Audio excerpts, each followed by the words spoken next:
Hi, Manu. Welcome Thank to you. this talk. Very excited to have you here.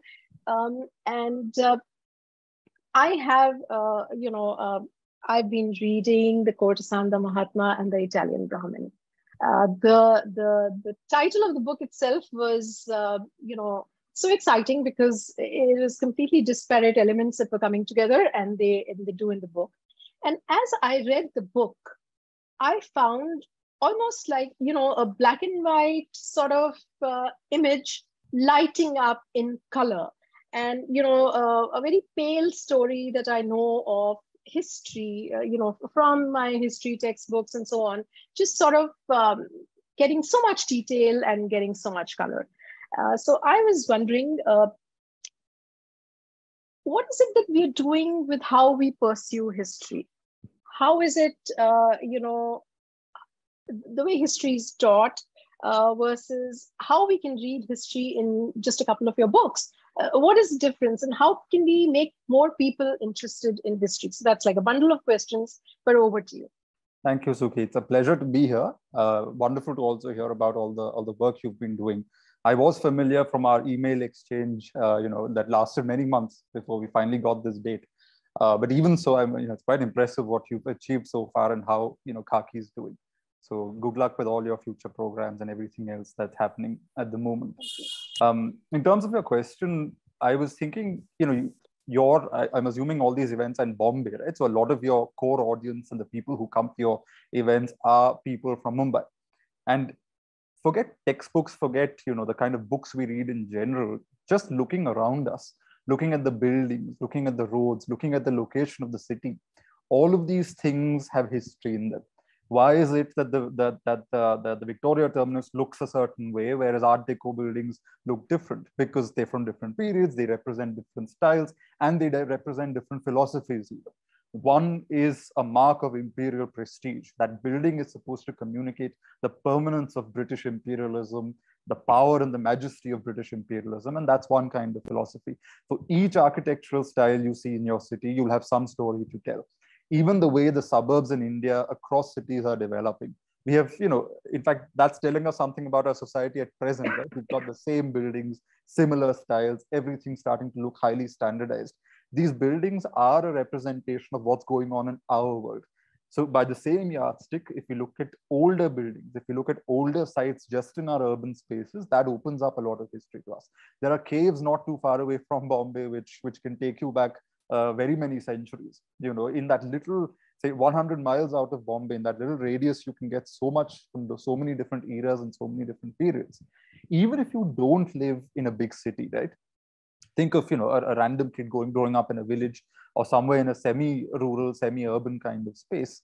There are so many historical monuments around us. There are mausoleums in Khuldabad, which is about an hour away from Aurangabad, practically in the middle of nowhere. You have the tomb of Malik Ambar, who was an African general in the 17th century, who for 25 years stood as a wall between the Mughals and the conquest of the Deccan in Khuldabad. Barely anybody goes there now, but there it is, an African man who shaped Indian history.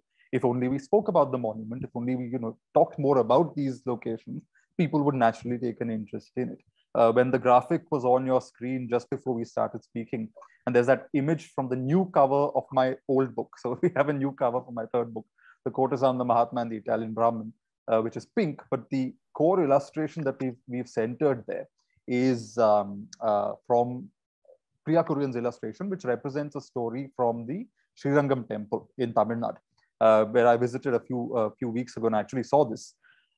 It shows the Hindu deity with a Muslim goddess, his Muslim consort. In our temple, we've got something like that happening. So if you visit Srirangam temple, you go to the main sanctum, not very far from there, you will see a little enclosure with a door and a grill. But behind that, you will see a wall painting showing this Muslim princess. It provokes the immediate question, what is a Muslim lady doing inside one of the most sacred, most popular Hindu sites in Tamil Nadu? That story itself provokes you to think about the past. It makes you ask questions, and it makes you uncover things that perhaps your textbooks won't tell you, your usual books won't tell you, but there it is. It's part of our reality. It's part of our social fabric. It's part of who we are as a culture and as a people. I'm from Kerala. In my own backyard when I was growing up, We have our own ancestral temple and a grove. And there's a tribal god. There's a pre-Sanskritized Vanadurga who wants the rain and the elements on her. There's a much more Sanskritized goddess who wants abhishekams in milk. There's another grove nearby where blood sacrifices were done. Just in my backyard, just because I asked the questions, all these stories sprang out to me within an acre or so of the house, because everything is permeated with history. The temple processions, even political processions that we see. Why is it, that in Tamil Nadu, for example, Jayalalitha was sometimes, when she was alive, she was sometimes projected as Mother Mary, and there's an actual image of her as Mother Mary. Why is it that Tamil Catholics, when they have their processions for the Virgin, it's practically the same as Hindu processions, with the difference that instead of a Devi, you actually have the Virgin there? All of these things around us, if we just open our eyes, will tell us stories. So I think textbooks, in a sense, we try to straitjacket ourselves into formal instruction, into schooling, and into those modes of learning. Whereas in reality, if we just teach our kids to ask questions, to open their eyes and observe the world around them, it's not all that tough to actually develop an interest in history, because the surroundings speak. Every rock, every stone, every pillar, every building has a story to tell. So I guess, that is such a great thought, that if every child could ask a question, that I'm assuming that there should be a system where the question that a child asks, the teacher is able to answer or find the answers too, because that's or probably just discover together with them. So that little change in the system, where they can both go on a discovery as to why something is in a certain way and something is being sort of celebrated or followed in a sense. Yeah. So you mentioned about how our urban structures are looking. So are we getting so devoid of elements now in our neighborhood that literally there are no questions to ask other than seeing block buildings left around? So I guess they'll have to travel further and further to look for stuff. Well, the ugly buildings of today will just, in about 10, 20 years from now, teach kids that we were a generation with no imagination. We were a generation that just cared about utility. Cubicles, boxes, just getting as many people as possible into tiny spaces. Of course, urban spaces, unfortunately, you do need that. In Bombay, there are crores and crores of people, and the city doesn't have the space to accommodate everybody. So you do go upwards. But even so, the kind of monstrosities that are constructed, it's historical proof. 2 generations from now, they look at us and judge us for having produced that in a city that actually has so much that's older, where there's actual thought gone into it. There's actual planning of a different type gone into it. And it's not just utility. There's a kind of aesthetic involvement and engagement as well, which in some ways we are lacking now. Now it's just a question of, okay, look, this is what we need. This is the space we have. Get it done. There's very little engagement with the local surroundings, the kind of soil and texture, the kind of material that's historically used over there. There are, of course, again, limits to it. I agree. But with a little bit of effort, I think it's possible to sort of find a middle ground between utility and some kind of aesthetic engagement with the region where those buildings are located. Otherwise, what is it that makes a Bangalore different from a Bombay, from a Delhi, or from the IT techno park in Trivandrum? They all look the same, when in fact they're in different states with different pasts, with different geographies, different climates. I mean, ultimately, we're going to have to engage with these questions. As people go back to more sort of earthy ways of living, more rooted in their own cultures and their own geographical locations, people will start thinking about this. I think we've missed the bus and we've created these monstrosities, so we will be judged for it. And that's one of the tragedies of our time. But again, I think there's always a minority that tries to do better. And for that reason, for all the ugly buildings you see, every now and then you'll see some kind of design that stands out to you, that looks distinct, that looks like there is some imagination and some investment of energy in it, other than just building buildings for the sake of it. Since you're talking about schools, I have a question. Is there something that you learned in history in school that sparked a desire for you to look for more? Actually, it was what I didn't learn. So because I grew up in Maharashtra, I had textbooks that were intended for kids here, I suppose. And, we had these standard lectures about how in the 19th century, there were these Hindu reformers, again, in quotes. This word reform is a very politically sensitive, loaded kind of term. But these were Hindu reformers, and the things they reformed were women's rights. Now, what were these women's rights? Widows were not allowed to remarry. Therefore, they enabled the widow remarriage, and that was a big social reform. And we all wrote our exams and we wrote our tests and we wrote, okay, this is what the reformers did. They allowed widow remarriage to happen. Great. But then I started going to on my summer occasions, I'd go to Kerala. And there I was part of a matrilineal family. Our family was matrilineal for centuries. There was no concept of widowhood in the matrilineal system.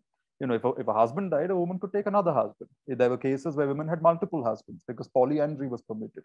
So suddenly what I was reading in school wasn't adding up with the stories I was hearing from my grandmother about my own family, which then provoked the question, hold on, how true is what the textbook says vis-a-vis my own family's lived experience? And then you start thinking, then you start pondering and you realize, okay, widow remarriage was a very elite problem. Elite Brahmins and perhaps one or two other communities cared about widows and their rights because they had the concept of widowhood to start with. But as you come further down the class and caste ladder, you find widowhood wasn't such a big deal.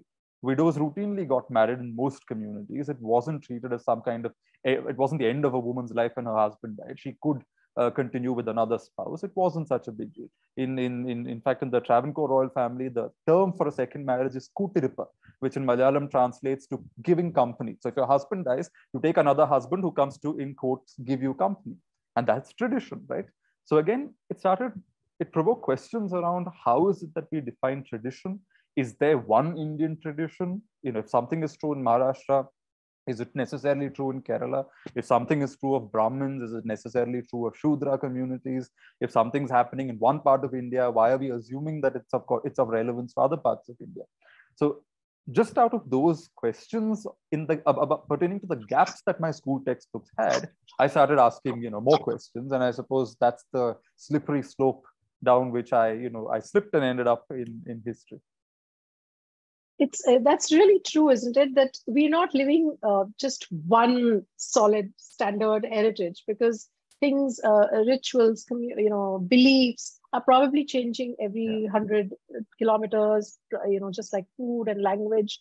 So India especially is such a mix of, so what thing is important for children to learn? I mean, we all learned the standard textbook history, which was very focused on, the dynasties, and then, a lot of emphasis on the Mughals and then whatever else. So how do you think, what should be the mix of history children learn? Is it what they learn from, for the entire country, or is it important to learn about their community and state?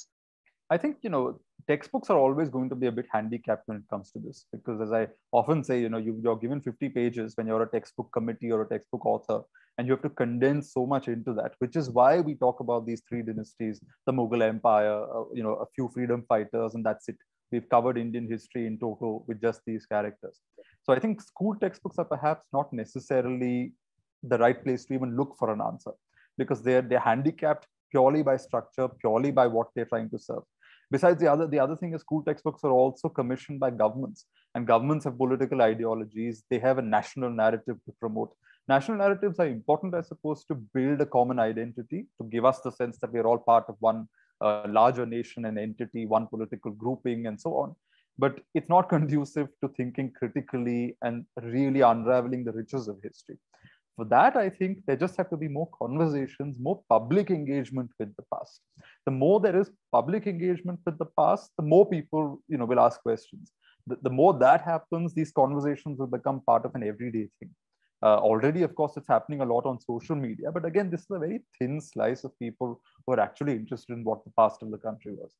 But the more we speak about it, the more we make it accessible, the more we make it easy for people to invest time and energy in it, and the more we teach kids to think about things in the right way, as opposed to trying to force down history down their throats or spoon feed history in textbooks. That won't work. Instead, we just need to teach them to think and question everything, critically analyze everything. So it's frankly a broader topic, really. It's about critical thinking, the way kids are educated in general, as opposed to rote learning. If you ask them to think and analyze and actually grow their minds and not just memorize, that is really where they'll start taking an interest in whatever subject catches their fancy.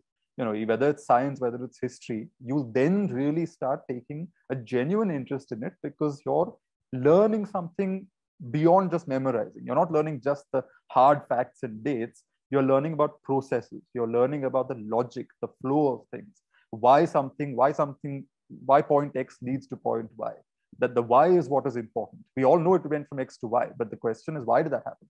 That, I think, is the way forward. So it's a much more general kind of change we need in society. And my general recommendation is get people to read more. The more they read, the more their minds open. So what do you read, and what were your sources for getting perspectives, that you put together in your books or even otherwise? I read a great deal of all kinds of things, actually, because for work now, a lot of nonfiction, a lot of biographies, a lot of academic studies, so on and so forth. For leisure, a lot of fiction. At the moment, my evening reading is Kiran Nagarkar's Kakul, which is an old book, but it's how much now? 25 years, I think. And I'm just reading it again because I read it as a teenager, and I think a lot of it went over my head. It was too complex for a 13 or 14-year-old. But now I think I'm starting to really enjoy the layers in the book. So that kind of stuff. As a kid growing up, I used to read a lot of P.G. Wodehouse, and I think that the general sort of irreverence, the general humor is something I like to believe has inflected my writing of history also. Because I think we take history in this country with too much piety, with too much seriousness. We assume that, oh my God, these are historical figures. We must respect them and then do our little namaskars and shashtang pranams and all of that. But the thing is, sure, I mean, we can respect people who achieved great things in the past. But I don't think the right approach towards history is necessarily this kowtowing, bowing your head kind of an attitude. The right approach is to question and therefore unpeel the layers and in fact ask mischievous questions. Be a little irreverent, because only by breaking some of those norms can we actually uncover what a lot of these things conceal. Why is it that we deify historical figures? Because if we actually penetrate their realities, they may start looking just like ordinary human beings who had various layers, who had flaws, who had weaknesses, who had strengths, but they were also equally balanced out by very human failings. And if you're mature enough, it makes no difference, because that's fine. All human beings have it. I have my strengths, I have my weaknesses. We have good days, we have bad days. But somehow we believe that historical figures need to be pedestalized and put up there, and then no questions can be asked. Which is why I think in many ways, the art of biography in this country is a bit handicapped, because there are lots of historical figures who are sacred cows. So you cannot therefore get to the root of the story. You cannot say certain things because people will get upset. And that is really tragic, because again, we are missing out on the complexity and the complete whole of the person in just regurgitating things that we already know. Pious remarks and sweet nothings about how great they were, when we've not really uncovered as to where that trigger for greatness came. What is it that motivated them? What is it that led them to seek and achieve the kind of things they did? So I think, yeah, I think that irreverence of mine comes a bit from reading Wodehouse and humor. Just generally having a sense of humor helps. And questioning things. And that's my cue to tell everyone that they can question Manu as well. But put your questions in the chat box, and we can ask him some of those irreverent questions at the end. You talked a little bit about Bombay. Anything else that you can add about Bombay's role in the socio-cultural development of the entire country? Well, Western India in general and Bombay in particular did play a huge role. You think of Western India and or the broader region, think of just the trajectory, right? We now have a BJP government in power. There's a growing kind of Hindutva movement, sensibilities in the country. But you trace the history of that back, and you see a lot of it actually starts emerging in Western India. There is I think a Dutch scholar, I forget his name, but he's actually talked about how not nationalism is a much later phenomenon, but a kind of patriotism wedded to region started to emerge in the Deccan, and specifically in what is now Maharashtra, by the 17th century.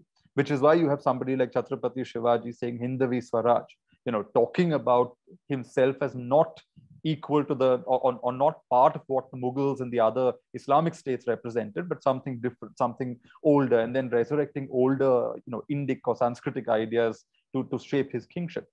You come down by the 18th century, you have the Peshwas in power, not too far from Bombay, in Pune, and they're Brahmins. So there's a kind of orthodoxy that comes up in Pune, which, by the way, may again surprise us, because when we say orthodox, one shouldn't mistake it for what we imagine to be orthodox. For example, to give you an illustration, marital rape is still illegal in India. It's not recognized as a legal crime. But the Peshwas recognized it. So in the Kotwal papers of the 18th century, you do find that husbands who forced themselves on their wives were punished because the wife had the right to give consent. And if consent was withdrawn, the husband had no business going near her. And there was criminal recognition and criminal action that was taken against that. So it's interesting that when we say tradition, some of it may actually surprise us. But there was a kind of Brahminical orthodoxy that was there. And so Pune is where this is happening. By the 19th century, the British have come into power, but there is this sort of class of elite Maharashtrians, a lot of them are Maharashtrian Brahmins, who under the Peshwas were really in control, but now they've lost out. Now they've sort of become second fiddle to the British.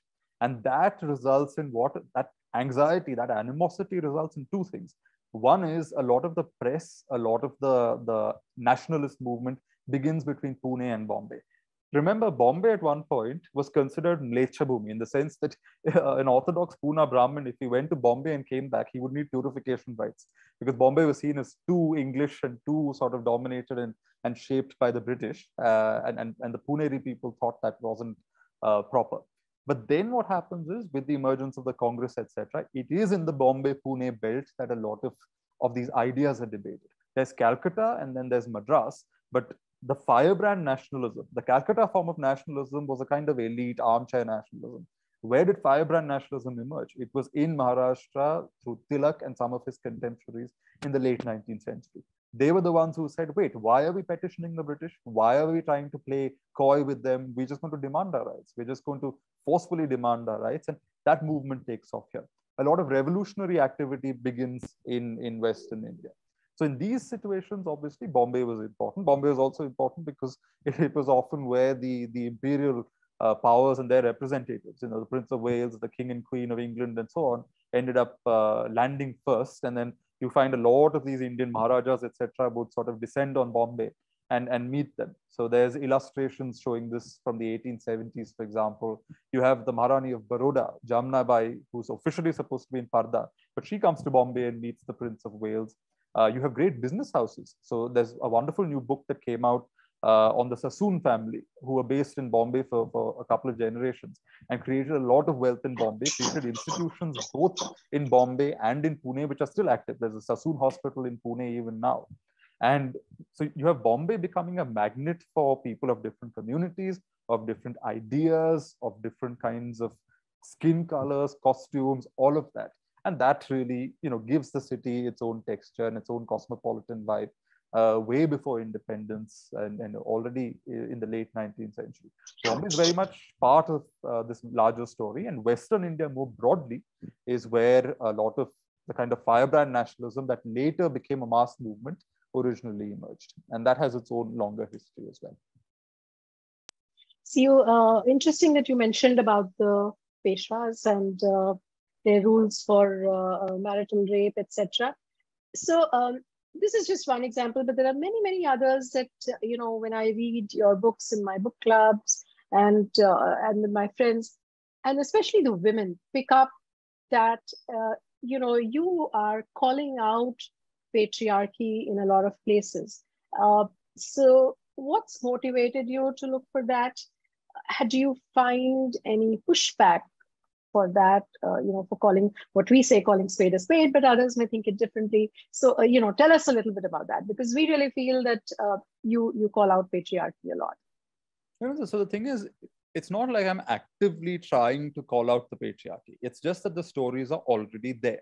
It's just that we've learned to look at the stories in a way that somehow punctures the sharpness of it, that somehow takes away the sting and makes these women look much more coy and much more reserved and much sweeter than they actually were. Because I mentioned Kiran Nagarkar's novel, let me speak about Mirabai. When we generally think of Mirabai, the image that we have is this Krishna Bhakta. She has the musical instrument in her hand and she's singing bhajans. And Meera is therefore associated with Krishna bhajans. But in reality, place her in her context. And what do we find? She's in Mewar, which is supposed to be the most orthodox Rajput kingdom, the most orthodox Rajput royal family. She's somebody whose husband dies and they tell her, you must now commit sati. And she says, no, I will not commit sati. There's one of her own poems where she says that I think they tried to poison her, put a snake in her room and all that. Basically, they're trying to pressure her. They're trying to, psychologically torture her, I guess. But she refuses to budge. They say that you must dress like a widow, act like a widow. Most certainly, you must not meet any other men. But she says, no, I'm going to meet sages and saints and everybody else I want, because I have an intellect, I have a mind of my own, and I have something to express. And finally, what does she do? She walks out of the palace and becomes a wandering saint. That's where the bhajans come in. So the bhajans are only one aspect of a woman who was actually much more powerful, much more representative of dissent, much more capable of standing up to patriarchy in her time on her own terms. So I'm not really puncturing patriarchy. All I'm doing is highlighting her complete story, which other scholars have also done, but most people don't know about it. But the moment you highlight somebody's complete story, you start realizing that, this woman wasn't all that, in quotes, sweet as we thought. She wasn't just about God. She was somebody who had ideas. She was somebody who went against the grain, who went against the norm. And there you have an example. There's a book by Kavita Rao that came out last year or a couple of years ago called Lady Doctors. And you read that and you just discover the kind of challenges that women faced just to get into the medical profession. Sometimes they would finish an entire course, but there would be no certification for women. So I'm sorry, are you a doctor or are you not? Because you may have studied everything, but we don't certify you.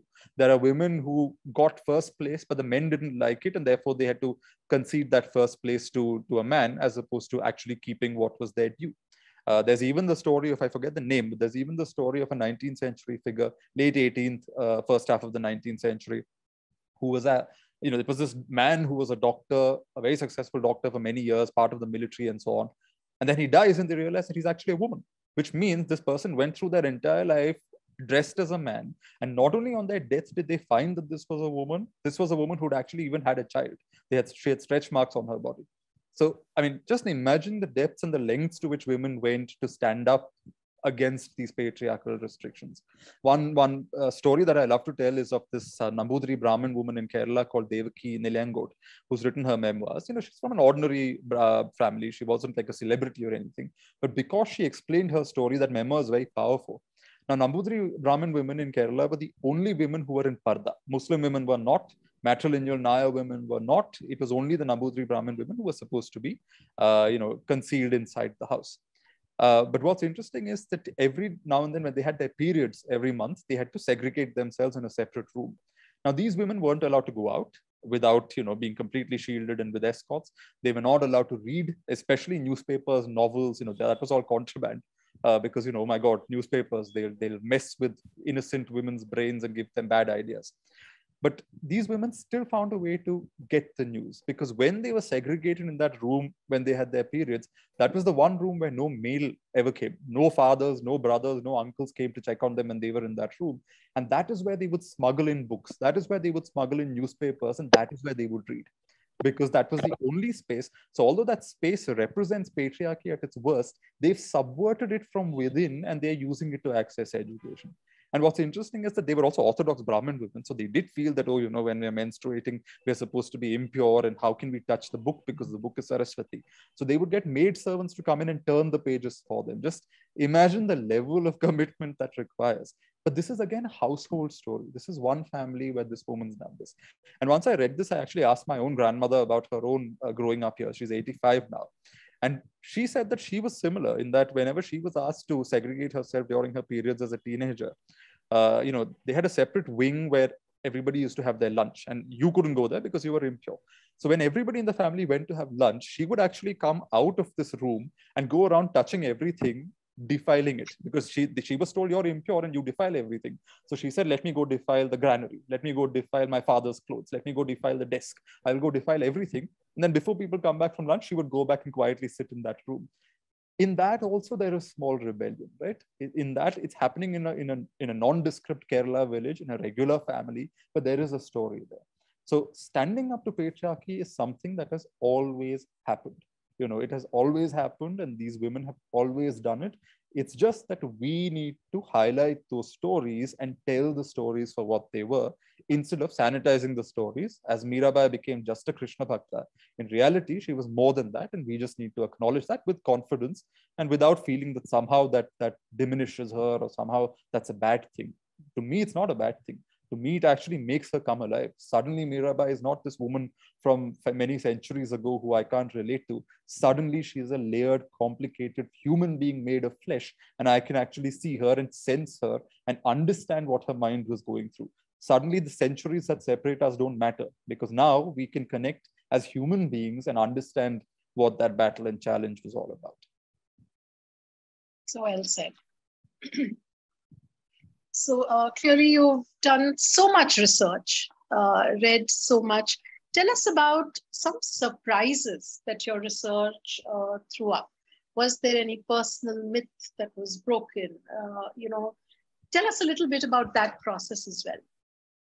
Personal myths that were broken. Well, surprises, there can be quite a few. Again, as I said, when you think of people as very pious, you often find that they weren't necessarily very pious. A recent story, I was on a Malayalam radio channel the other day, and they actually censored the story out, saying, oh, no, it's too much for us to carry in Trivandrum. It was in Trivandrum in Malayalam, so I suppose they had a good reason to do it. But I thought, I think I'll repeat that here. So, the Rajas of Travancore were officially Padmanabha Dasas. That is, they ruled as servants of Lord Padmanabha Swami, who was the family deity. So the deity was the king, and they were just akin to regents, really. So that's the official narrative. Even now, they're like, oh, we serve Padmanabha. There's nothing beyond Padmanabha for us. And therefore, they have to be very ritually pure all the time. So if you read the official timetable or the scheme of the day for a Raja in the 19th century, early morning waking up, multiple baths during the day, being very pure all the time. When you sit down for lunch in another room, there are Brahmins with light musical instruments chanting a few mantras, because you need to have that spiritual environment around you. You yourself are a semi-divine figure. You yourself are treated as some kind of half god, half man, a kind of link between the world of the mortals and the world of the deity, and you represent that. And therefore, there's all this aura, all this majesty around you. Even the words that are used are not ordinary words. So, this is one of my, I often give this as an illustration again, which is that, when in the royal family, a queen got pregnant, they wouldn't say pregnant, because queens do not get pregnant. They would say Tiruvayar Vanu, the royal womb is occupied. And then when the baby is born, they'll say Tiruvayar Orinju, the royal womb is vacated, because that's how kings are born. The kings and queens don't have pregnancies and ordinary births. This is how they do it. When they die, it's not called death. It's called Nadanningal, which means to finish ruling this kingdom and you're going to the next kingdom, which is the heavenly kingdom. So you're moving from this kingdom to the next. When you go for a bath, it's called Palli Nirata, the royal frolic in water, because baths are for mortals. Royalty who are half divine have frolics in water. You're brushing of your teeth. You and I brush our teeth. For them, it's called Tirumutta Vilaka, which is cleaning of the royal pearls. That's how the word is used. So everything around this family was highly there's a lot of protocol, there's this artificial language, there was all this aura around them. And then, of course, now in local records, because the Malayalis are keeping them, there's a lot of reverence for the king. So a lot of these, let's say, naughtier details don't get into the local records. So then how does a historian find that kind of naughty detail? You look at what the British were saying, because the British are not invested in this. They're firstly a superior power, and they're trying to see what the gaps in this narrative are. So they end up recording a lot of the naughtiness. Now, obviously, it has its own prejudices and biases, but you get interesting nuggets there. So there's this wonderful anecdote where the Raja of Travancore goes to meet the British resident. Now, the resident is a white man. Officially, he's outside the pale of all the clean castes. He's a mlecha or a barbarian. So you can't actually eat with the resident. So they used to sit with a lemon in their hand, because the lemon absorbs the impurity of sitting with a white person. And then once the meeting is done, you go and take a bath, and then that clears you of any ritual pollution. But all the same, the resident is also politically important, because he represents the East India Company. So the Raja has to go. Now, while the Raja, this is in the early 1800s, the first decade, while the Raja goes to see the resident, he sees over there on his table a very fine bottle of imported brandy. And the Raja's like, I want to taste this. And Raja obviously has already tasted it, but now he wants this bottle. And he says, okay, well, I can't take this in public because my court look at me as a semi-divine figure. How can I pick up a bottle of booze? So just as he's leaving, they used to wear these long Persianate robes. The Raja very conveniently picks up the bottle and conceals it in his robes and tells the resident with a little wink, I can't have it here, so I'll go back to the palace and I'll have it privately in my room. So it's interesting, right? Like the world sees him as Padmanabha Dasa, this great sort of semi-divine figure, but he's also capable of having these human feelings. He's also capable of this kind of behavior. I got into a lot of trouble similarly when I wrote my first book, and there was a little passing reference to Raja Ravi Varma's wife, and that, she was, in quotes, addicted to drink. And that comes out of a letter her own nephew wrote. So it's not like I pulled the story out of thin air or just circulated gossip.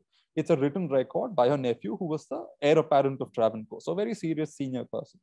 And people are like, no, she was this Orthodox woman. How could she drink and so on? But then I started connecting the dots and I saw, actually, no, you do find that there were other accounts also of women in elite families who secretly did drink. And it was what it was, not such a big deal.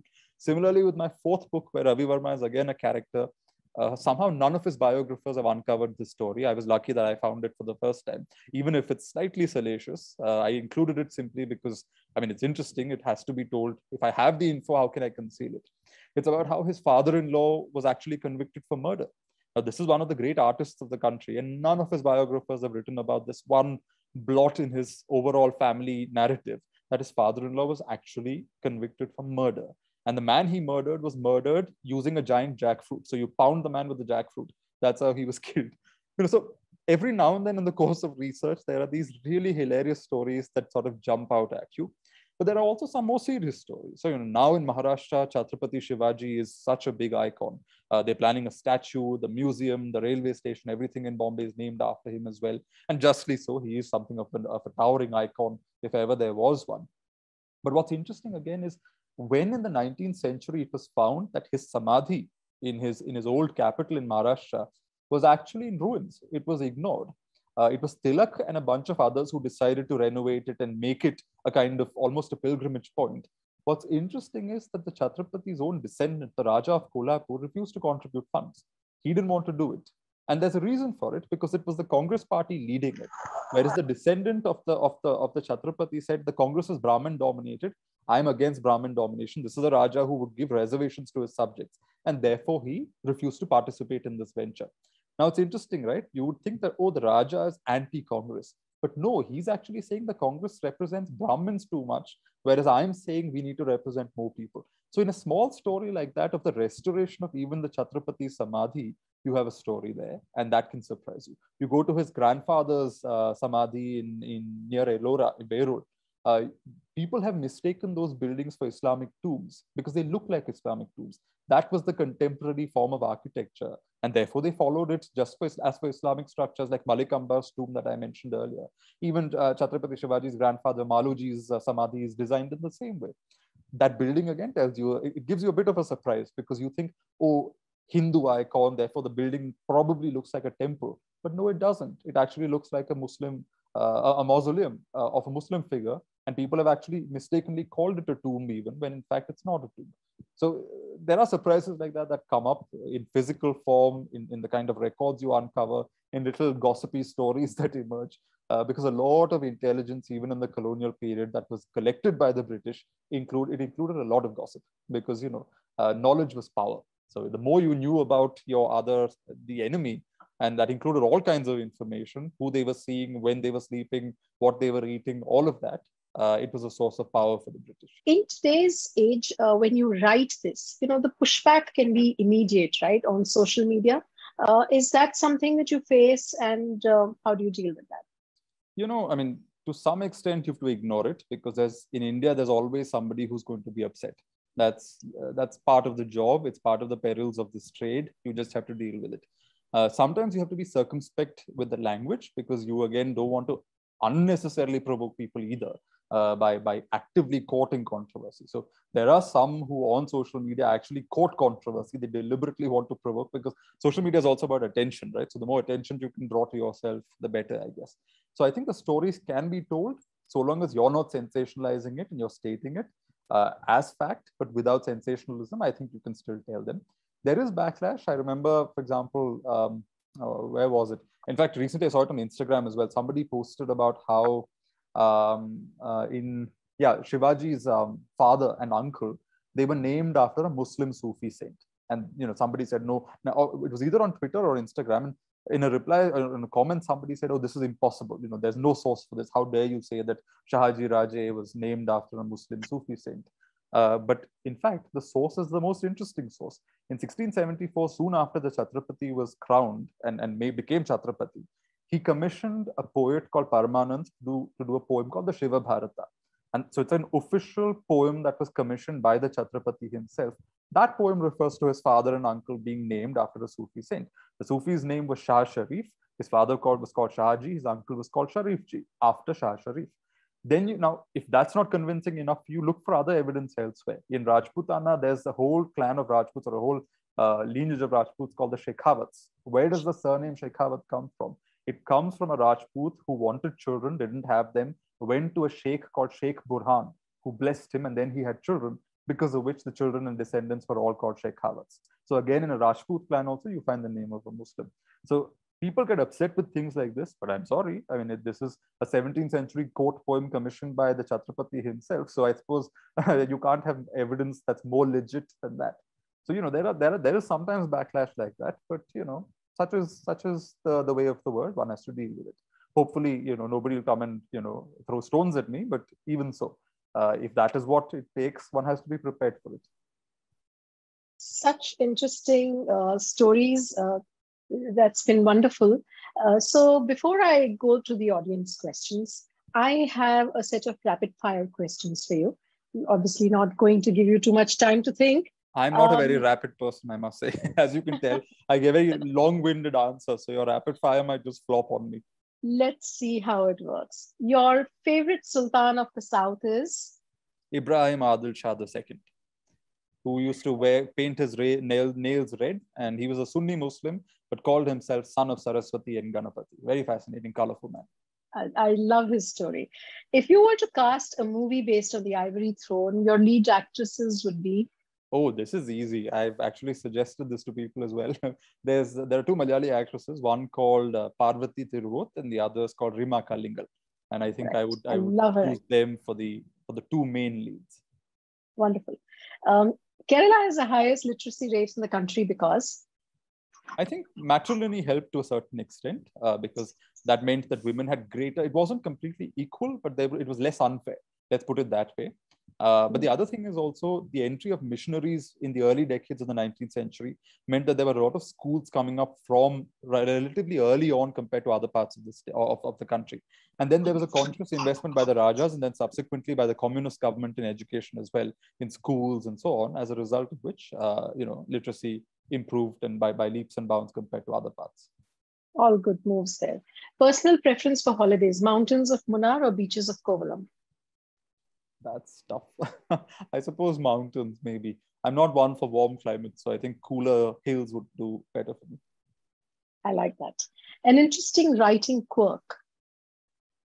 I don't have a quirk, I think, except that every now and then I get up and walk and talk to myself, because sometimes hearing yourself articulate an idea makes it clearer in your head. So even if I have no audience, I suppose if somebody's watching me from the window, they'll think I'm a bit crazy. But when you walk up and down and explain your own argument aloud to yourself, it actually helps. I agree with that too. Twitter or Instagram? Instagram, any day. Twitter's too violent and too ugly and too noisy. Most well-known unread books in your shelves? The most well-known unread book? Well, I should say books. There are several Rushdie titles that are unread. Things that you buy, but I've so far not bothered to read it, unfortunately. The longest it's taken you to write a book? Ivory Throne, 6 years. Wow. Who's your favorite author? Oh, there are no favorites. I mean, because there are so many different types. Each author brings each favorite fiction author. Fiction, let's say P.G. Wodehouse, because it's been such an influence. Even though I wouldn't say favorite, it's been an influence of some strength and importance. So favorite non-fiction? Again, I these days recommend Abraham Erali. He's a very good, he passed away, but he's an underrated writer of popular history. And if anybody wants an introduction to Indian history, he's written a series of books that are all very readable, very delightful, and very well researched. And what are you reading now? Cuckold by you told us right. So that was very good. I mean, you came out sharp and on point with all your answers. Thank you. So, you managed to make me come out as rapid for once in my life. Okay, so I'm going to go over to some of the questions that have popped up in the chat box. Of course, there's a lot of compliments for your columns even before that. Farooq has a question. Do you think with our cities looking like everything else, are we becoming like America? How do we tap on our diversity? Yeah, I think there's a lack of imagination, as I said earlier. I think the only way to sort of build on what we have is by engaging with our own past, the building materials that were used in the past, the aesthetics of the structures that were built in the past. Sometimes if I take Kerala alone as an example, you'll find that as you go towards northern Kerala, you'll see more old houses that have more than one level, so double storied, sometimes with more than double stories. And whereas if you come to a southern Kerala, you'll find the houses are lighter. They're made mostly of timber, and they're only one floor, like ground floor, and that's about it. And I'm not a real scholar on this particular aspect, but I was told that it has something to do with the kind of soil and whether the soil can bear that kind of weight, the kind of ground that you have. So based on that, it tells you a lot about regional styles and patterns and so on. It may sometimes have to do with geography. It may sometimes have to do with the tilt of the land. I mean, the kind of indiscriminate building we're doing on hillsides and so on, we're paying the price for it already. So I think we will inevitably have to come back to a more grounded kind of approach, simply because imitating something that works half a world away may not necessarily be the smartest thing to do, because that may work there, but it may not be the best thing here.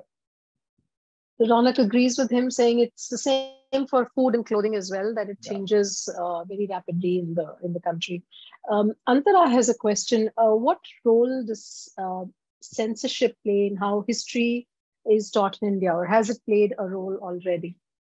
There's censorship. So in the official textbooks, as I indicated earlier, because official textbooks are commissioned by governments and governments are run by political parties and political parties have ideologies, textbooks sometimes are very selective in what they choose to highlight and what they do.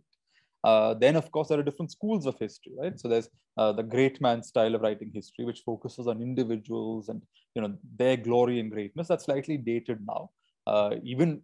Even though we still write about kings now, we do look at them as more complex beings, not as heroes born to become heroes, for example. Then there's another school which looks at history from below. What are the social processes that were happening? Were the rulers really in charge, or were they responding to larger processes and dynamics occurring around them? So again, each of these gives you different perspectives. And on social media, it'll give you the impression that, oh, one is lopsided, the other is, is too Marxist or too socialist or whatever.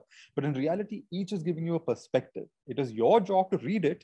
Don't swallow everything as it's presented to you. Think about what you've read and sort of merge it with other things you've read and form your own opinion. Ask your own questions. So that, I think, is how I would answer that. Censorship, it doesn't happen much unless we self-censor.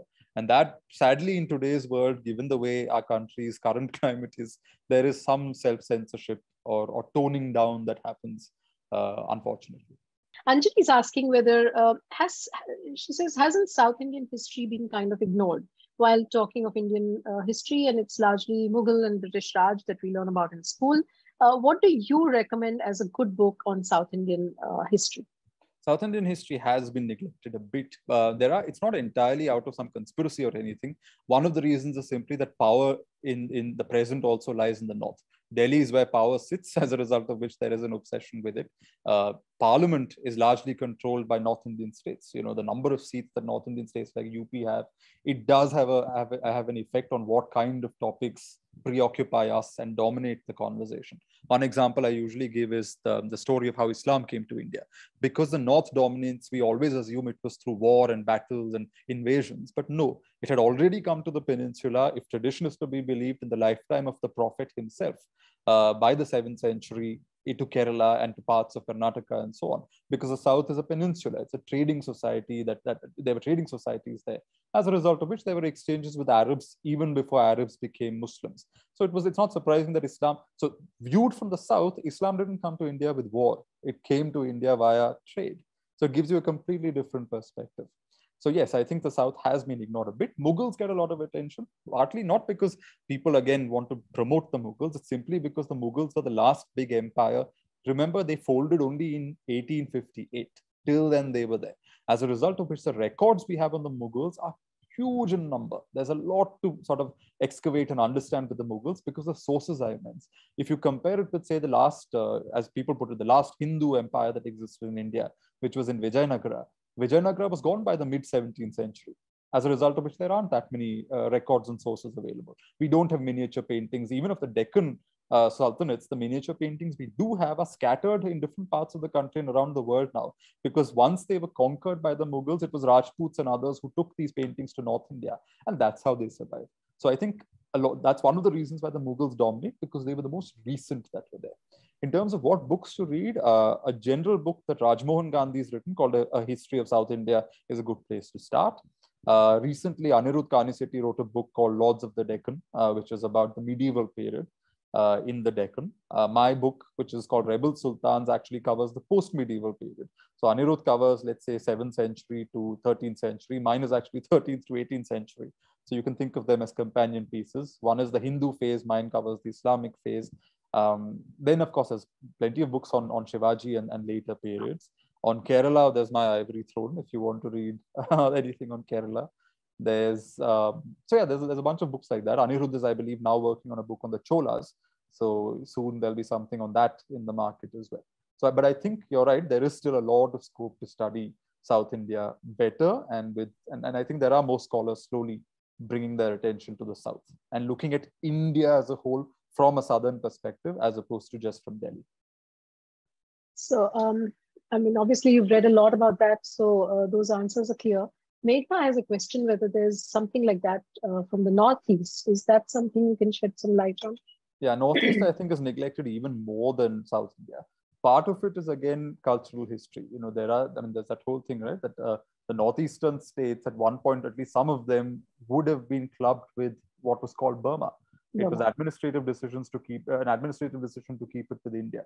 There are in Nagaland, for example, the Nagas never accepted British suzerainty, and since 1947 they've not accepted Indian supremacy. For them, they're like, we never accepted British rule. Why should we accept the Indian Republic once the British left? Which is, again, it's not about good or bad. It's not about right or wrong, but that is the historical dynamic. The Ahoms who came to Assam, they were Hinduized very late in the day. It took till the 18th century for them to be fully Hinduized. Their culture was originally linked to a lot of Southeast Asian practices and religions, and then over time they were sort of Hinduized. As a result of which, in the larger narrative of the subcontinent, this gets marginalized a bit. And that's true. Even in our politics, it's marginalized. Even in our writing, it's marginalized. Even in the attention the press gives it, the Northeast is marginalized. So far, there hasn't been much of a corrective, unfortunately. There are a couple of books on Sikkim, for example, especially the annexation and so on. But again, I don't think it's adequate. There's a lot of work to be done on the Northeast on its own terms. There's a question from Antara saying that I know it's incredibly important for children to ask questions. As a student myself, I wonder about the people or sources who answer these questions, whether that's textbooks, teachers, parents, religious institutions, social media, etc., and how that contributes to a certain narrative. Should the goal be to keep asking questions everywhere and to everyone, or just to experts or leaders or people whose opinions you might trust or respect? How do I make that distinction? That's actually a very good question and a very wise remark. But yes, I think to a degree, there's a kind of filtering that needs to be done. For example, do not believe anything that comes on WhatsApp. Simple. I mean, even if it tends to be right, there's so much garbage that goes around on WhatsApp. It's just not the right place to pick your history up from.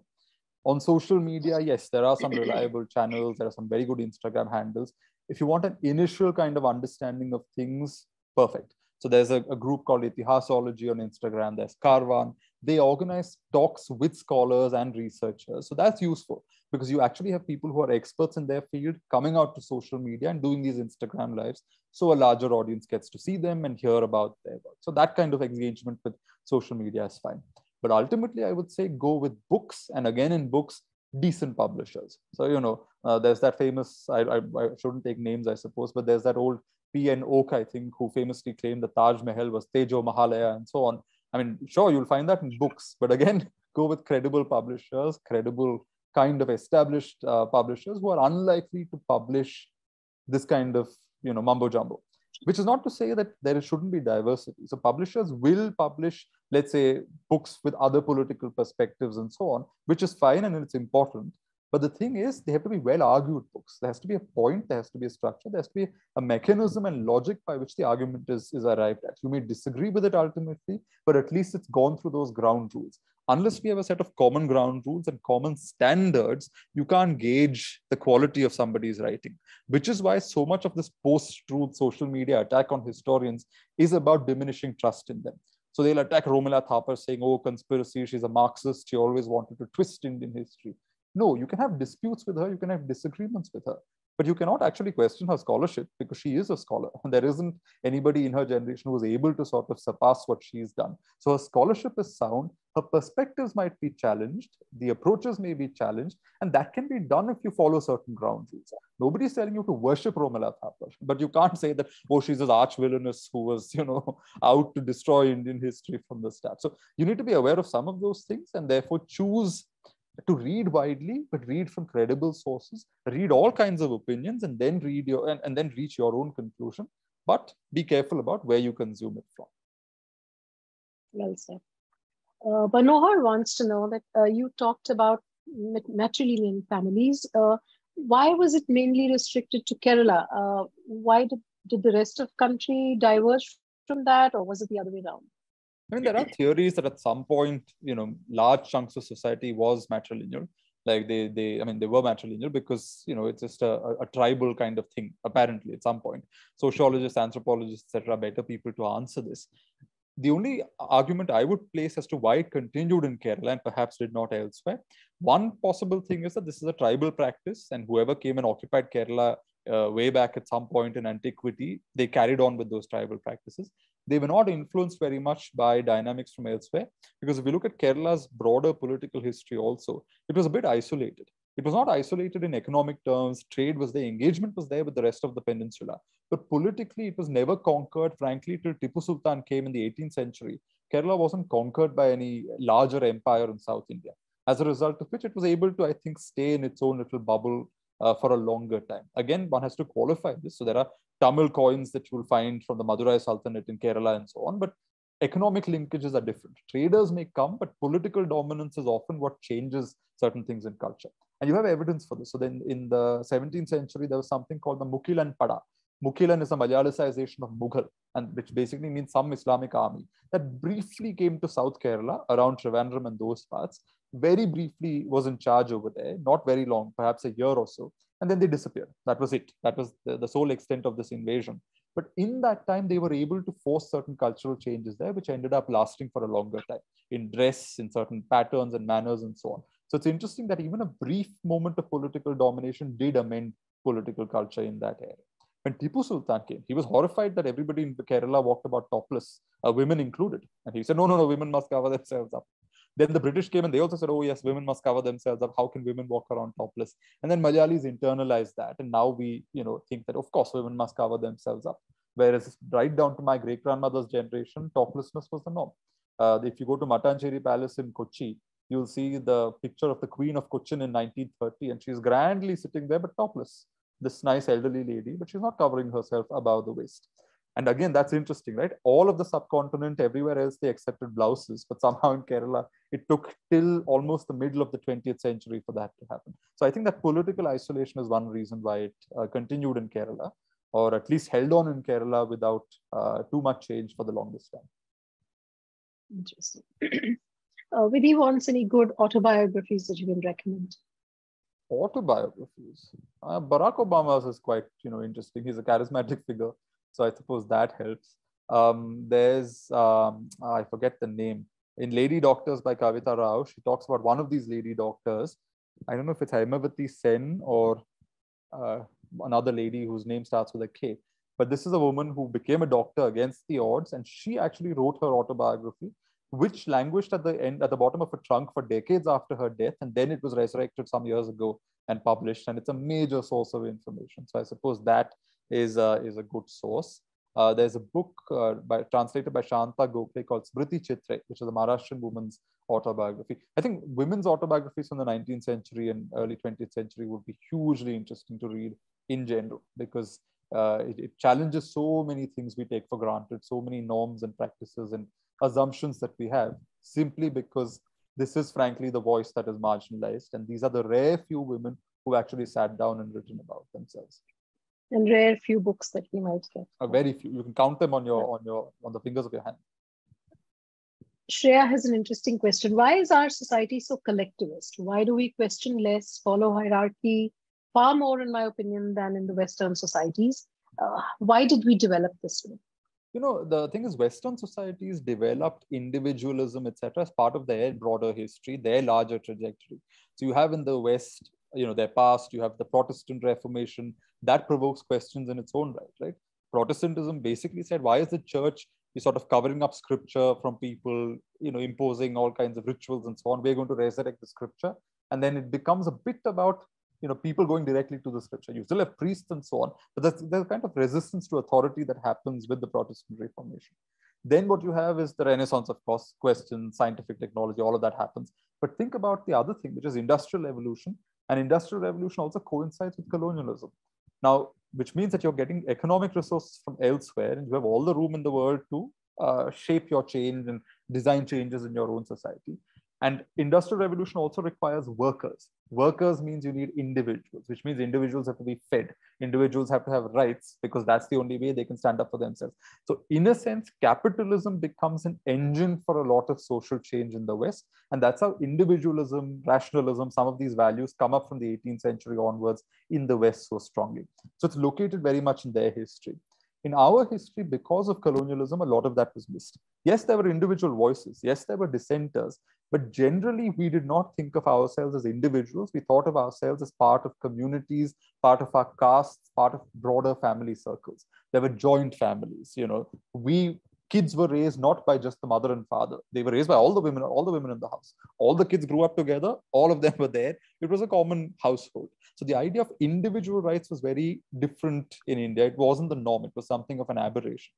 So when that language of Western rights and individualism came to India, in some ways it was imposed from above, which is why it never penetrated to all the levels of our society.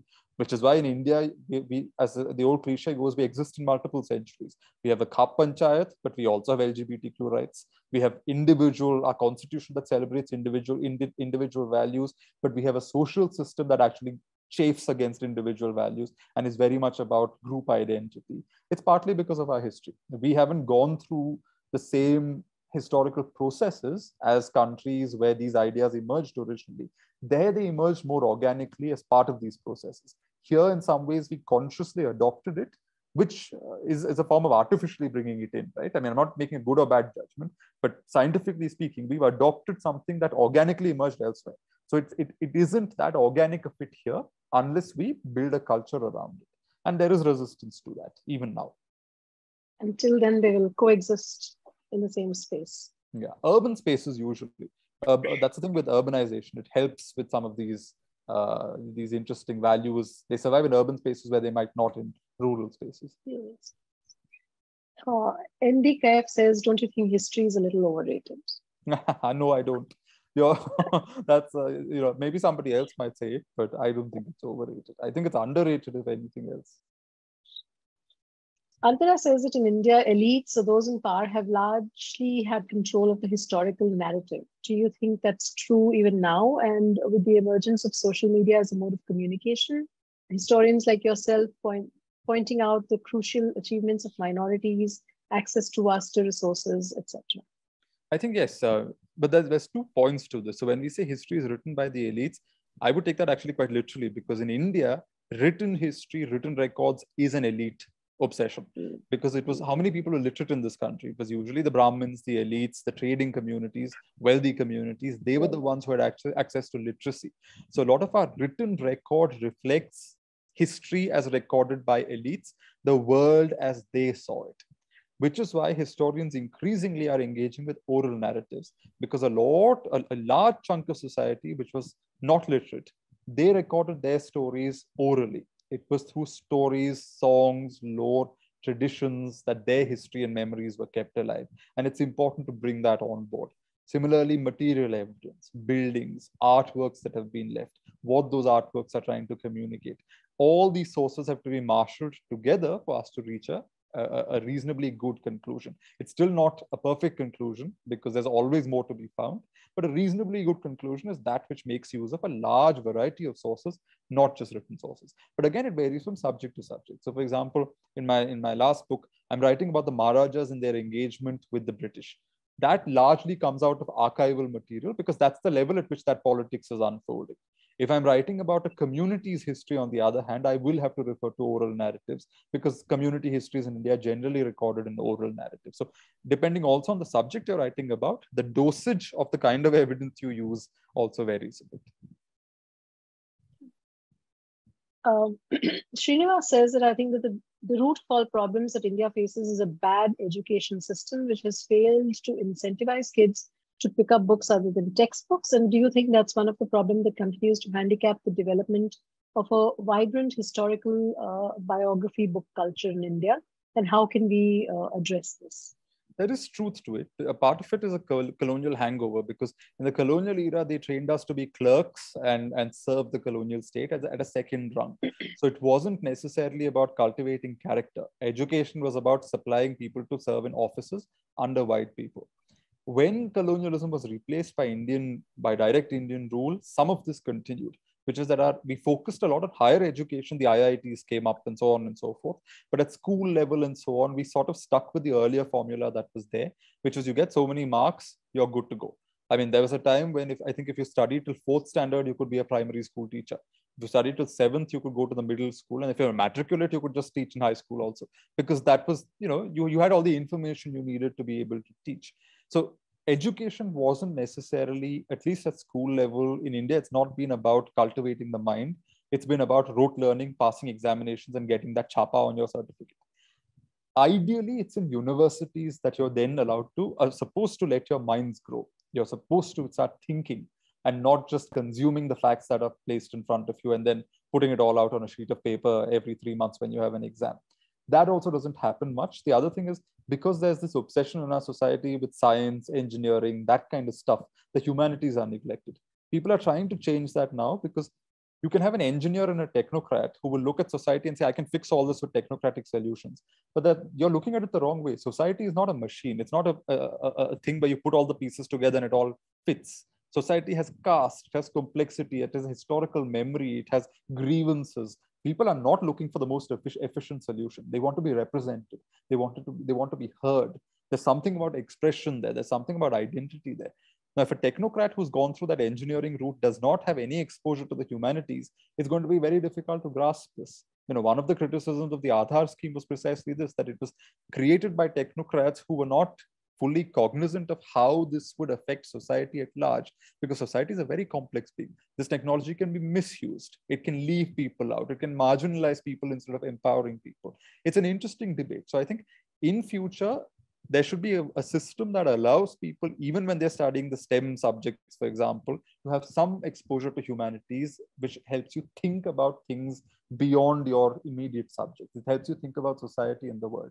And same, I suppose, vice versa for humanities people also, because we also sometimes tend to get very stuck in our own world and forget that you do need technology, you do need mathematics, you do need the sciences, because otherwise the world also won't move forward. I can sit here and express everything I want and fight for social justice, but sometimes you do need to, in order to achieve that for the largest number of people possible, you do need technology and such things. So I think both sides, there needs a balancing of the kind of subjects we're exposed to. Devanshi says that since it's Periyar's 143rd birth anniversary, can you talk a little bit about his legacy down south and its influence outside the Tamil-speaking populace? So, he's a fascinating figure, clearly very radical, I don't know, garlanding, breaking idols of Hindu gods, burning the constitution. I mean, the kind of things he did. There's recently on social media, some of Jawaharlal Nehru's letters have been going around where Nehru is horrified with this man and the kind of things he's saying. There is, of course, some tension around some of the comments he's made about Brahmins. Now, there's rejecting Brahminism, but there's also kind of attacking Brahmins, which can be two very different things. There's ideology, and then there are the people. You want to attack the ideology, not the people necessarily. Whereas Periyar, sometimes it is critiqued that he sometimes did not make that distinction. I think the problem with Periyar lies, as far as a lot of us are concerned, is that we're only exposed to material on him in the English language. There's a lot in Tamil itself which has not been translated, which has not reached us, as a result of which the image we have of Periyar is, in some ways, I think, a skewed image. I think there's a lot more to be discovered on the man.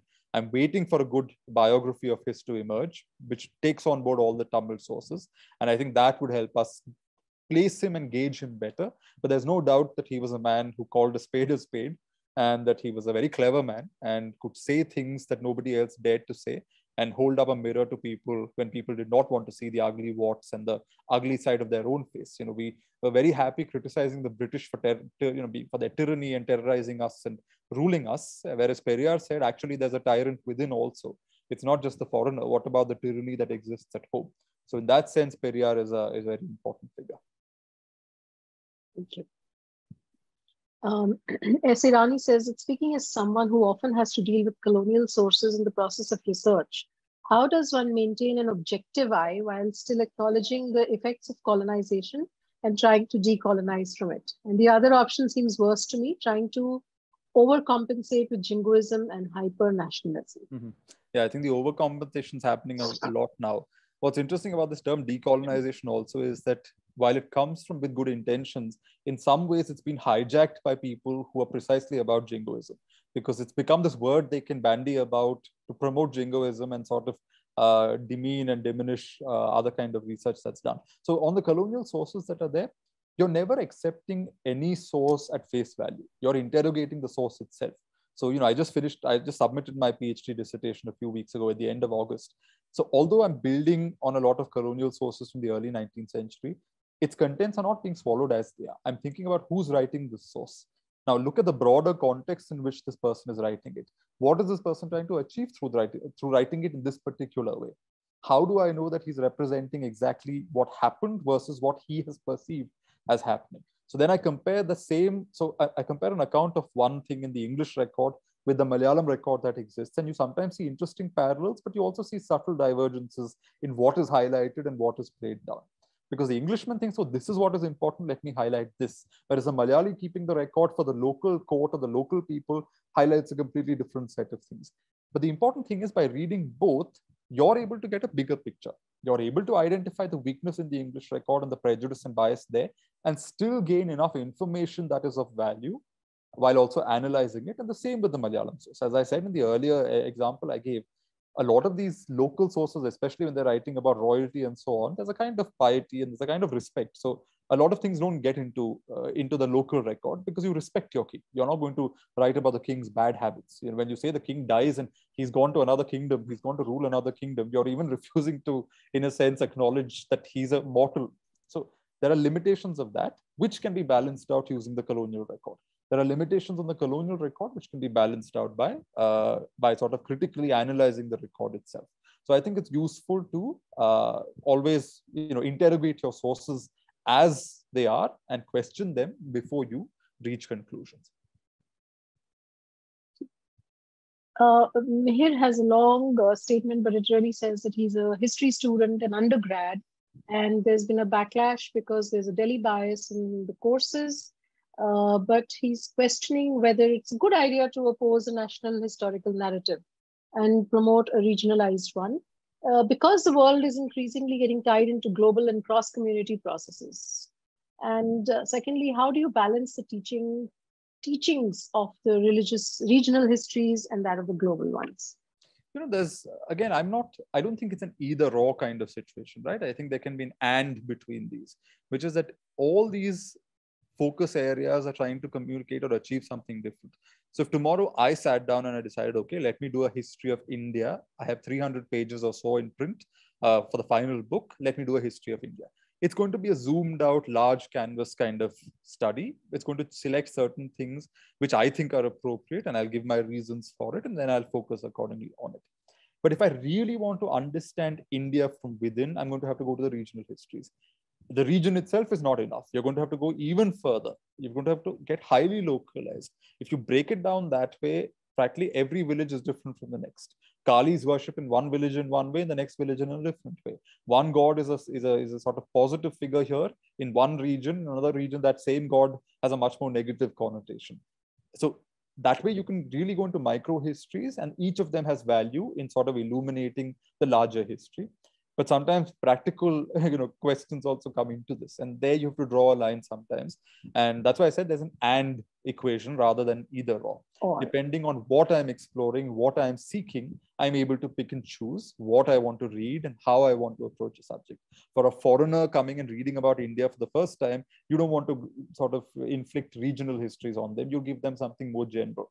For somebody who already knows enough about Indian history, but it's very north focused, then you focus on the south or books that talk about the south, because that helps.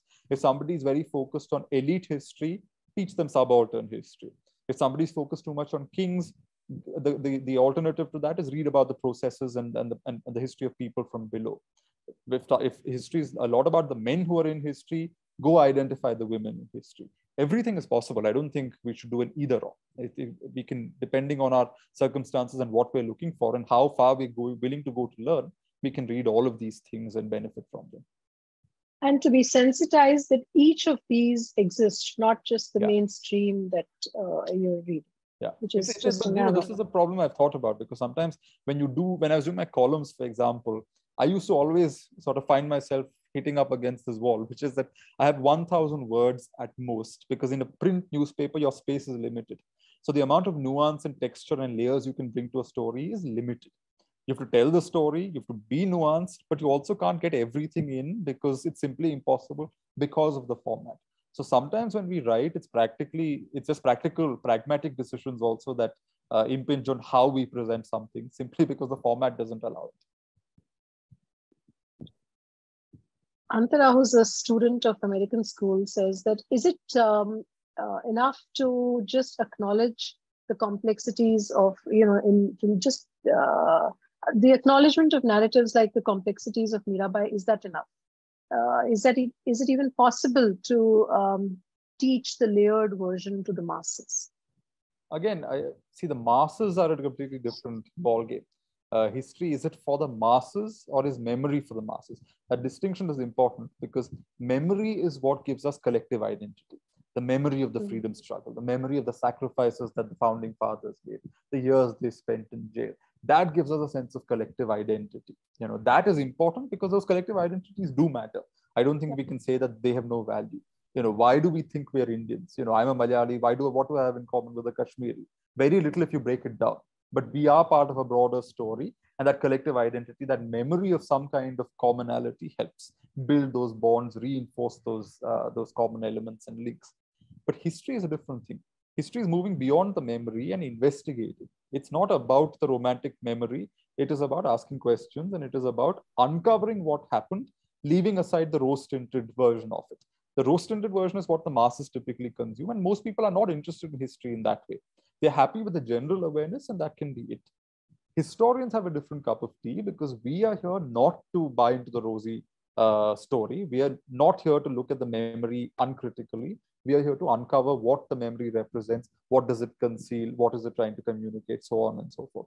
So I think we're not really taking history to the masses in that sense, but so long as enough intelligent people are invested in good history, they know good history, policymakers are engaged, policymakers understand history, politicians understand history, then you won't make blunders. Then you won't go after the wrong kind of pursuits and projects, because you understand, you're able to gain a certain maturity from it. So I wouldn't say masses, but I would say enough intelligent people should read history. And that's really the target audience that you can realistically hope to influence, as opposed to everybody. I can't influence everybody, but hopefully I can influence, say, the 100-odd people who are in this talk. So Antara also talks about the IB system of learning history, where there are no textbooks, and how, she says, of course, it's a very privileged way of studying, but how can we take this system of studying to the other education spaces? Because it allows you to question, it allows you to analyze, it allows you to look at different perspectives. So do you think she asks you whether you think it's too ambitious? No, I think it's ambitious if we try to first create an infrastructure and then say we will create a perfect infrastructure and then teach history. Let's begin with what we already have. Take kids out to museums, take kids out to historical monuments, not even far away, in their own cities, maybe an hour out of their city. Take them out to see things rather than just sit in classrooms and hear about things. Tell them why this matters. So I think with the existing material that we have, if we take people out And we use the existing infrastructure we have in a city like Mumbai. Chhatrapati Shivaji Vastu Sangralaya. Even something like that, that's enough. You have that already. So, what is there, make the most of it. And I think that will already make enough of a difference in how kids are exposed to history. Adil mentions that various Persian communities have the same menstruation rules as in Zoroastrianism. Does that have any link with the ancient Indian Vedic rituals? I'm not really a student of that period, but there are some links they do have with Iran. I think, again, it's about those migration patterns, right? One bunch of people came this way, another bunch of people that way, which is why there's that famous, what is it called? The Mitanni record, which mentions from the ancient world, which mentions Indra and Varuna and so on, because those Aryan gods were in common to the people who were living there as well as those who ended up in the Indian subcontinent. But again, I'm not a scholar of that period, so I can't really answer. Okay, I'm really, we're quite late. Really, very quickly scrolling through. There's a long note about the role of missionaries in Kerala, and I'm skipping that for the time being. During research, did you come across any oral sources in India? Which somebody wants to know. Candida wants to know. Yeah, plenty. I mean, one story I normally give is around caste, for example, and it's a funny little story from my own ancestral family. For example, in those days, the Dalits who worked on the fields for us, they weren't allowed to call us by name. So they would say Tambran or Tambrati, which is my lord or my lady, that kind of thing. They weren't allowed to come anywhere near the house. Their names weren't considered good Sanskrit names, for example. They couldn't name themselves Lakshmi Parvati. I have met a lady in my childhood who used to, come by our house once in a while, and her name was Valambi, which basically means fair one. So they were given names like fair one, dark one, tall one, short one. That was the way they were kept. And because they weren't allowed to call us by name, rarely was the name used like that in the larger sort of estate that was there. But there's a story that my great-grandmother once in the distance heard somebody, her name was Kalyani, and she heard somebody shouting her name with great force. And she said, who dares call my name like that, in my hearing? So she went out to investigate, and it turned out that all the Dalits who actually worked on the fields, they named all the cattle after members of the family. So you could actually beat a Kalyani, kick a Madhavan, do all of that. And it is oral history. It is a way by which they marked, in a humorous way, their own descent, their own resistance in a way. These are terms I may apply to it, but it is a form of them making fun of us. That, okay, we can't call you by name, but let's name all the cattle after you. In a way, it's honor, right? Because cows are sacred and so on. So of course the cows are named after all of you. But it's also a double-edged kind of thing. It's also a bit of a joke. So I think that kind of narrative always helps. When I was doing my first book, I obviously didn't include it in the book because I don't want to be sued. But there were these songs that the communists put out in the 1940s, making fun of the junior Maharani of Travancore, and slightly salacious kind of songs. They are actually a source of history in their own right, but because they were oral sources, and because I was already aware that the book would ruffle a few feathers, I didn't want to cite those ones. But I remember collecting those songs and being very, very amused by the kinds of lyrics that they had. Again, as I said, the king was this representative of God. And here you have these highly salacious songs being sung in the villages, courtesy the communists, about the same ruler's mother. So again, that kind of stuff, yes, once in a way, one does come across some very good gems like this. So there's a related question from Commander Mohan Narayan. He says, is there a reluctance on the part of historians to refer to vernacular sources because maybe there's a lack of expertise in the language? Because he says, how many historians who write in Maratha history are proficient in the Modi script, whereas archival sources are mainly English? I think, in earlier generations, they probably were. For example, if you take somebody like a Sardesai in the early part of the 20th century, I'm assuming he had the skills to do Maratha history pretty well. And he wrote a rather, voluminous amount on Maratha history. Using that, Jadunath Sarkar was able to do work, even though he may not have directly read Marathi. Collaborating with Sardesai and using his work, he was able to get material and get his information right for that time, a century ago. But yes, I think in India, we do have this perennial problem, partly because we have so many languages. So, I can do Malayalam, I can do Marathi, I can read Marathi, I can do Hindi, and I can do English, but I can't do Telugu. And in my Rebel Sultans, for example, I was a Telugu text called the Raya Vachakamu. Now, I can't read Telugu. I don't understand Telugu. So what do? I find the most recent translation done by an accredited scholar and make use of that. Is it ideal? No, it's not.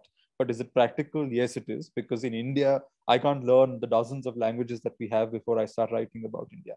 I have a few languages I can handle myself, but for the others, so long as there are reliable translators who are trained people who know the language, then I think that works and you can sort of get over that problem. But yes, I think it is still a problem that we don't always have expertise, but it's not just Indian languages. Sanjay Subramaniam has always made the argument that when we write about colonial history in India, we focus so much on the British records that we forget that the Portuguese and the Dutch were also a colonial force in India for very long periods of time, a century each. I think the Dutch were there for about 200 years. The Portuguese were there from 1510 onwards. Their sources tell us a great deal. It was from, I think, a Portuguese record that he found that one of the Vijayanagara emperors offered a marital alliance with the King of Portugal, to the King of Portugal. Now, it's interesting, right? None of the English sources talk about it. None of our standard histories talk about it.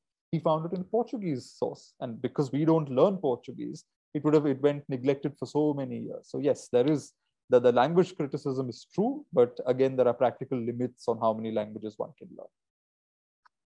So since you talked about Telugu, there's a request for a recommendation for books on Telugu history.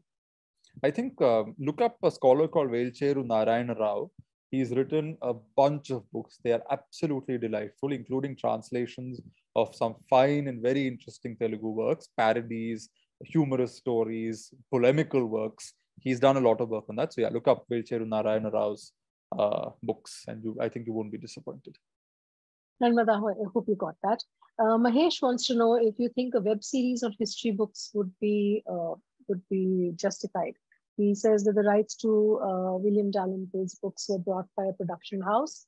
Would such a visual treat justify the effort that authors put into the books? I think it's good because it takes it out to a larger audience. Ultimately, of course, when you translate anything for the screen, to an extent, there's a dumbing down of things, there's a simplifying of things, because your audience is not an audience of scholars. It may not even be an audience of readers. It's a very, very mass audience, which means that there are certain compromises that are made. Again, these are pragmatic compromises.